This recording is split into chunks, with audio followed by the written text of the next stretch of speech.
با سلام. آموزش امروز نحوه تعویض فشنگی روغن موتور X37 رو داریم. برای تعویض فشنگی روغن یه سوکت داره. فشنگی آزادش میکنیم، بیرونش میکشیم. سوکتش تک سیمه، یه دونه سیم بیشتر نداره. بیرونش میکشیم. برای باز کردن از یه بوکس 22 میتونیم استفاده کنیم، 22 بلند، یا از یه آچار رنگی 22 که ما از آچار رنگی استفاده میکنیم. بازش میکنیم.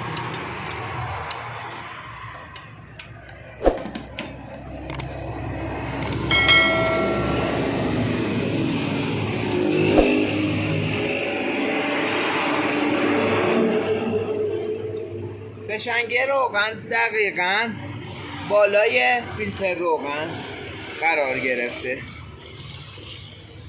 که با آچار 22 باز میشه. فشنگی روغن علامه خرابیش این است که هنگامی که فشار روغن کم میشه، چراغ استوب و چراغ روغن، قوری روغن روشن میشه و چشمک میزنه. بعضی موقع ها از داخل خود سوکت روغن ریزی پیدا میکنه به خاطر فشار زیاد روغن. از جا سوکت روغن ریزی پیدا میکنه و روغن ریزی شدیدی موتور پیدا میکنه. فشنگی روغن رو هنگامی که اویل پمپ رو تعویض میکنن حتما فشنگی هم عوض کنید. بعضی وقتا پشت کیلومتر چراغ روغن و استوب چشمک میزنه که باید اول روغن عوض کنی. روغن عوض کردی و باز دیدی چشمک میزنه، مال این فشنگی میشه. فشنگی عوض کردی باز چشمک میزنه، مال اویل پمپ میشه که این ماشین مال خود این فشنگیه که ما براش الان داریم تعویضش میکنیم.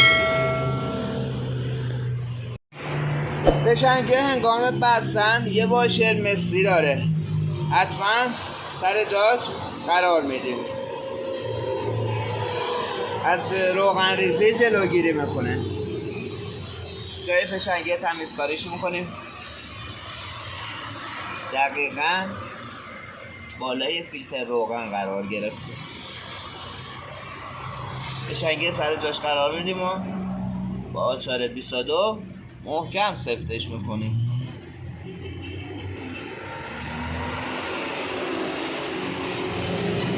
با یه بوکس 22 هم میتونین این کارا انجام بدین. من با آچار رنگی محکم سفتش.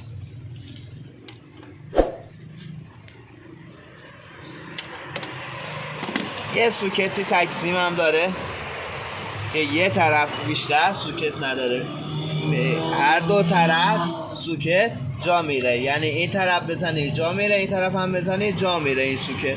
ولی مواظب باشین تکسیم کدوم طرفه همون طرف قرارش بدین. خار رو پایین باشه، به طرف پایین میزنیم، خار رو میزنیمش جا. سوکت مپ سنسور رو داریم میزنیم جا. سوکت گرم کن یه کمی که خارا رو فشار بدین راحت‌تر جا میره.